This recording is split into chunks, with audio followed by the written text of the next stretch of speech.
Hi everybody, we're going to be making some sour cherry pie.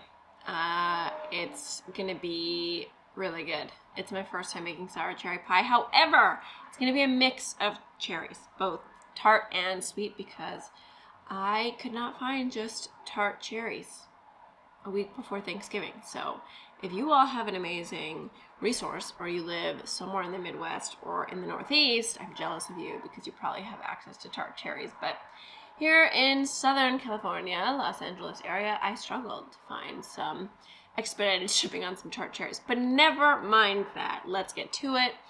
I'm excited. It's going to be totally vegan because that's the theme. That's what we do on this channel. So yeah, dessert for tomorrow. And then we'll have some other recipes tomorrow, and then I'll have a whole video. It'll be great. All right, let's get to it.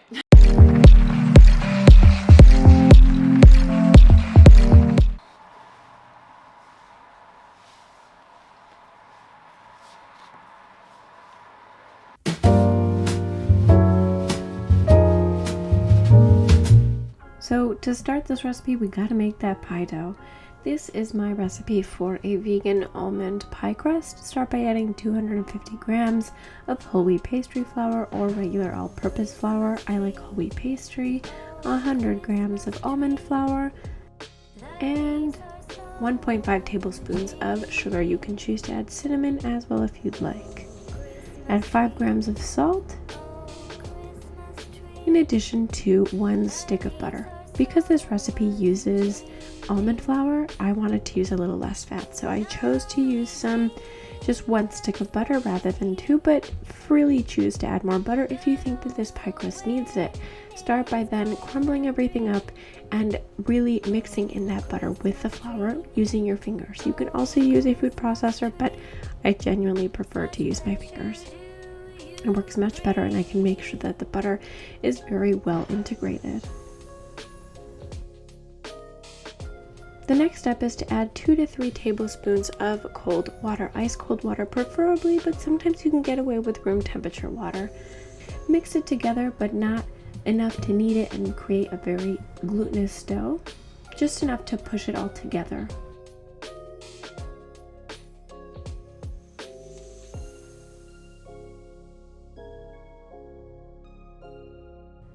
The next step is to get some parchment paper and then flatten your dough slightly and wrap it in the parchment paper into a rough rectangular shape. Take the 2 outside edges, fold it inward and the top and bottom to create a nice rectangle, and with your rolling pin, you're going to then knead out shape out the dough to the shape of a rectangle. This just makes it easier for you when you're going to go and roll out your pie crust, when you're going to form your crust. This is very similar to the actual creating the butter block in any sort of puff pastry recipe that I've done in the previous videos. After you've done this, make sure to set this in the refrigerator or in the freezer to whenever you're going to use it.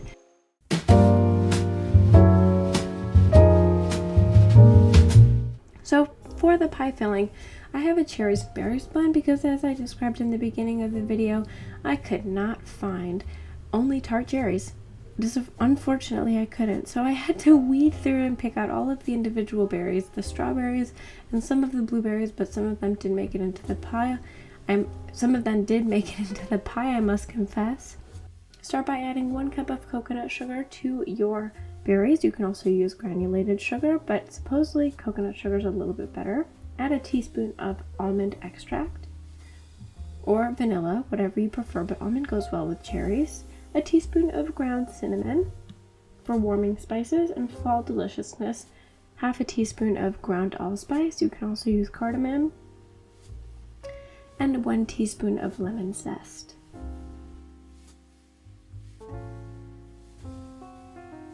Juice 2 lemons into the mixture. You can use more or less depending on how tart your cherries are, and add 1/4 cup of cornstarch. The cornstarch will create the pie filling once everything starts to get warm, cook, and boil in the oven.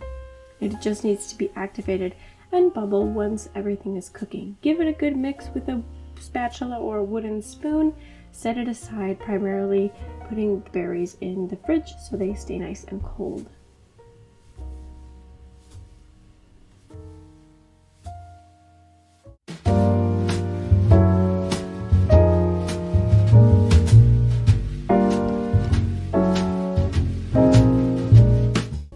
construction of the pie, we're going to start with a regular pie pan. Glass is preferable. Add a little spray oil to it to prevent any possibility of sticking. And we're going to take our pie dough and we're going to first make the pie basket weave. You can use any dough. You can make a double portion of the almond, which I highly recommend. I had extra dough in my freezer from a previous pie that I'm using here. And the way you make it is you essentially roll out your dough to the thickness of your preference. Normally about 1/8 of an inch is good because you want it to be thick enough but not super thin where it just sticks to the ground. On a floured surface, you're going to add your dough and spread it out evenly using your rolling pin. Once you've got it to a mainly rectangular shape, you can take a knife or a bench scrape and carefully cut out rectangles, long rectangles, about 1/2 inch in width that will eventually be part of the basket weave. Put these onto a floured plate for your convenience as you create these rectangles, lift them up and place them onto the plate while you're working. Normally I recommend making about 10 to 15, probably let's say 12 to 15 strands to be safe. You probably won't use all of them, but it's better to have more than less in this situation. The next step is to add more flour and then roll out your pie crust. So this is the big pie crust, the almond flour we made at the beginning of the video, and this is pretty generic. You're going to take some flour, roll out your rolling pin, put a little flour on that rolling pin too, thwack it, and then roll it out to about an 1/8 inch thick and gently lay it into a prepared pie pan. This can take anywhere between 5 to 10 minutes depending on how cold your pastry is. You definitely don't want it to be too cold. Gently lift the pastry every once in a while to make sure that it doesn't stick, and then rather than rolling it into the pie container, I just use my hands and quickly lay it in there. You want to lay the pie crust rather than shove it all in, so gently crease it so it hangs off of the edges, but make sure that everything is well tucked into the edges of the pie pan. Let it chill for 15 to 30 minutes, just so we keep that butter intact, and once it's chilled, we're going to add our filling. So all of that pie filling we just made, add it to your pie, and this pie will cook down a lot, so kind of shove it down a little bit. This will also help to flatten your pie crust and allow the pie crust and the berries to make their way into the entirety of the pie pan.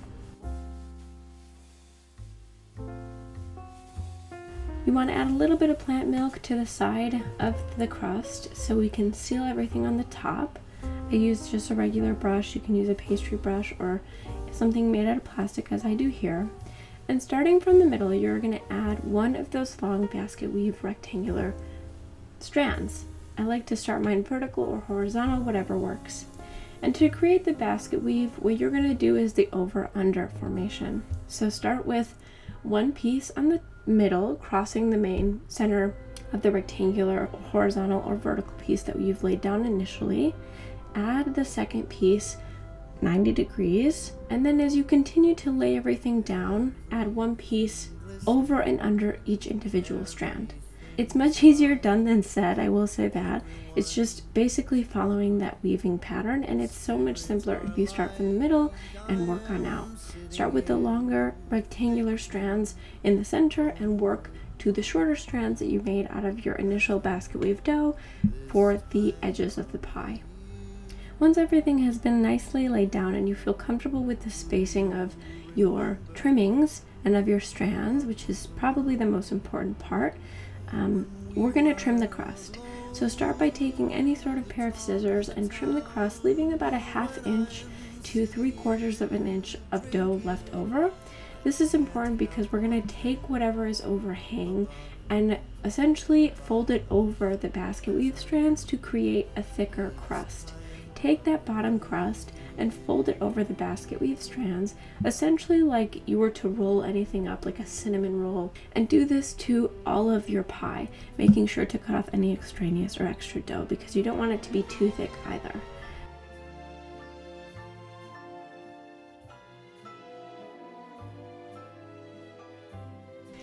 And my favorite part, which is creating the crimp. You can use this with You could choose to just do a generic fork prick, or you can use your fingers.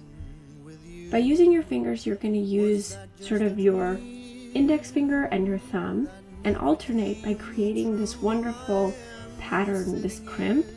Brush down everything with some soy milk and olive oil. Use a little bit more olive oil than soy milk to really get a brown crust, and then optionally sprinkle with granulated sugar or big castor sugar. Let the dough and the pie chill for 1 hour in the refrigerator, and in a preheated oven at 425 degrees Fahrenheit, bake for 15 minutes initially, then reduce and perhaps flip your pie around to 350 degrees Fahrenheit for 1.5 to even 2 hours. You can let this pie go low and slow for a very long time. Make sure to add something underneath it just in case, because the fruit in the middle always releases a lot of liquid and you don't want it to stick to the bottom of your oven and your alarms go off. Ideally, let this pie cool for 4 hours minimum or overnight. If you like this content, make sure to subscribe and stay tuned for next Friday.